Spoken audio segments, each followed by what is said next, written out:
محبت اور دوستی یہ دونوں چیزیں ہر طوفان کا مقابلہ کر سکتی ہیں، لیکن ایک چیز ان دونوں کے ٹکڑے ٹکڑے کر دیتی ہے اور وہ ہے غلط فہمی۔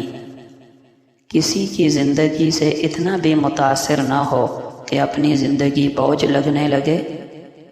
ماں کے قدموں تلے تو جنت ہوتی ہے، لیکن جانتے ہو باپ کے قدموں تلے کیا ہوتا ہے؟ باپ کے قدموں تلے ایک پرانا جوتا ہوتا ہے جو اولاد کی خاطر رزق حلال کی جد و جہد میں در بدر ہوتے ہوتے گھس جاتا ہے۔ زندگی اس اذان سے شروع ہوتی ہے جس کی نماز نہیں ہوتی، اور اس نماز پہ ختم ہوتی ہے جس کی اذان نہیں ہوتی۔ آپ اس بات سے اتفاق کریں یا نہ کریں، مگر حقیقت یہی ہے کہ ہم نے حلال حرام کی تمیز صرف کھانوں تک محدود کر دی ہے۔ رشتے اور شیشے دونوں ہی انسانی غفلت سے ٹوٹتے ہیں۔ اگر کوئی شخص قرضہ لے اور دینے کی نیت نہ ہو تو وہ چور ہے۔ دولت کے بھوکے کو کبھی راحت نہیں مل سکتی۔ جو شخص کسی برائی میں حاضر ہوا اور اس سے راضی ہوا تو گویا اس نے خود برائی کی۔ مصائب کا مقابلہ کرو صبر سے، اور نعمتوں کی حفاظت کرو شکر سے۔ ایک عادت بنائیں، اپنے مال کے ساتھ ساتھ اپنی صلاحیتوں کا بھی صدقہ دیں۔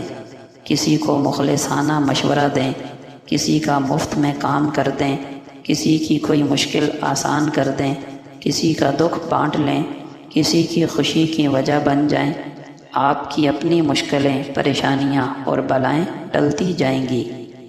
رسول اللہ صلی اللہ علیہ وسلم نے فرمایا، مال کو تھیلی میں بند کر کر کے نہ رکھنا، ورنہ اللہ پاک بھی تمہارے لیے اپنے خزانے میں بندش لگا دے گا۔